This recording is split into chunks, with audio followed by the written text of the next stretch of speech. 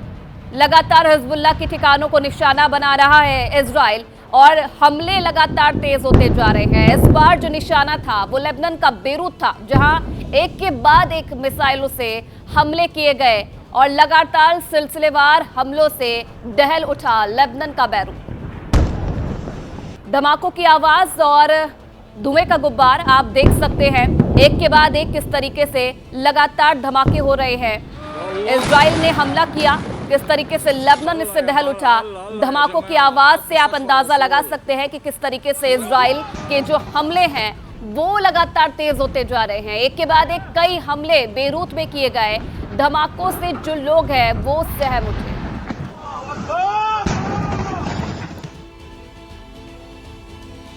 और इस बीच एक और बड़ी खबर आपको बता दें, इजराइल के हवाई हमले में लेबनान में हमास के 2 लड़ाके मारे गए हैं। इजराइल की सेना ने दावा किया है कि उसने लेबनान में हमास की शाखा कस्साम ब्रिगेड के 2 लड़ाकों को मार गिराया है। इजराइल के हमले में लेबनान में हमास के कार्यकारी अधिकारी मोहम्मद हुसैन अली अल महमूद और सैन्य शाखा का सदस्य सईद अला नाइफ अली की मौत हो गई है। कस्साम ब्रिगेड ने भी लेबनान में इजराइल के हवाई हमलों के बाद अपने 2 लड़ाकों के मारे जाने की पुष्टि की है।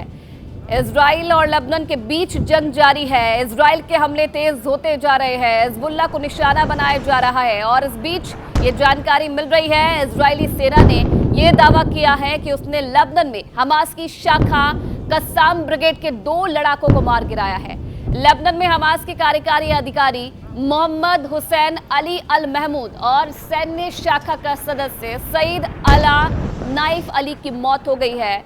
और कस्साम ब्रिगेड ने भी लेबनान में इजराइल के हवाई हमलों में अपने 2 लड़ाकों के मारे जाने की पुष्टि की है।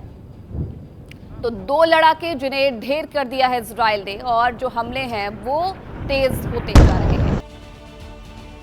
तो लेबनान ने इजराइल पर रॉकेट से हमला किया है और ये दावा खुद इजराइल ने किया है। लेबनान की तरफ से रॉकेट इजराइल के दक्षिणी इलाके में छोड़े गए हैं। हालांकि किसी भी तरह के नुकसान की खबर नहीं मिल रही है। इजराइल लेबनान से जुड़ी ये बड़ी खबर, जंग से जुड़ी हुई ये बड़ी खबर। हिजबुल्लाह ने दागे इजराइल पर रॉकेट। एक तरफ इजराइल लगातार हमले तेज कर रहा है, वहीं दूसरी तरफ हिजबुल्लाह भी चुप नहीं बैठा है। हिजबुल्लाह की तरफ से भी इजराइल पर हमले किए जा रहे हैं और ये दावा खुद इजराइल की तरफ से किया गया है कि उसने इजराइल पर रॉकेट दागे हैं। लेबनान की तरफ से ये रॉकेट दागे गए हैं इजराइल के दक्षिणी इलाके में। हालांकि अभी तक किसी भी तरह के नुकसान की खबर नहीं है। तो ये तस्वीरें भी आपको दिखा रहे हैं किस तरीके से दोनों तरफ से जो हमले हैं वो लगातार जारी है।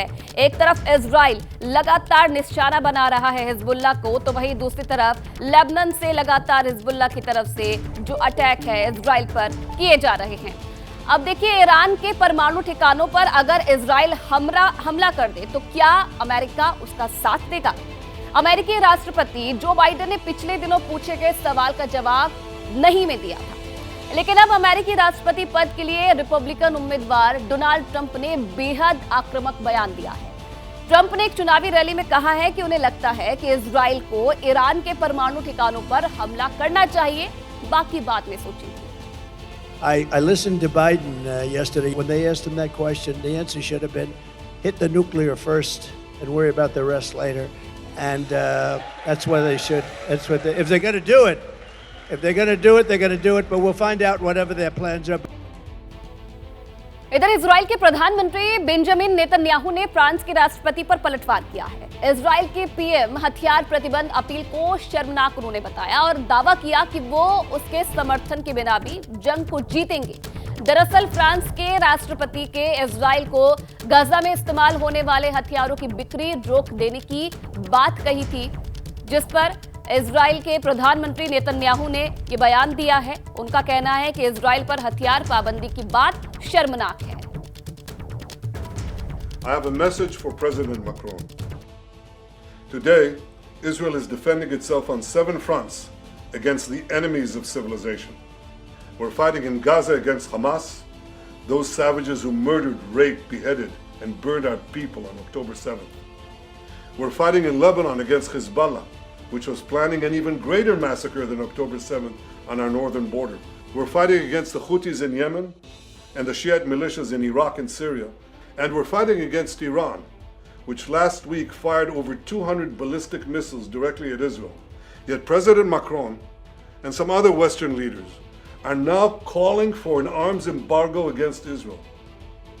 Shame on them. Well, let me tell you this. Israel will win with or without their support. और जंग से जुड़ी हुई एक और बड़ी खबर आपको बता दें, इजराइल की सेना ने लेबनान में एक सुरंग को नष्ट करने का दावा किया है। बताया यह जा रहा है कि यह सुरंग 250 मीटर लंबी थी और लेबनान से सीरिया तक ये जा रही थी। आईडीएफ के मुताबिक सुरंग का इस्तेमाल हथियारों की तस्करी के लिए किया जाता था। हिजबुल्लाह की 250 मीटर सुरंग को नष्ट किया गया है। इजरायली सेना ने हिजबुल्लाह की सुरंग को नष्ट किया है, ये जानकारी मिल रही है। बताया जा रहा है कि ये सुरंग 250 मीटर लंबी थी और लेबनान से सीरिया तक ये जा रही थी। आईडीएफ के मुताबिक सुरंग का इस्तेमाल हथियारों की तस्करी के लिए किया जाता था। तो सुरंग के अंदर की ये तस्वीर भी आपको दिखा रहे हैं, किस तरीके से हथियारों को छिपाने का काम, हथियारों की तस्करी का काम इस सुरंग से किया जाता था।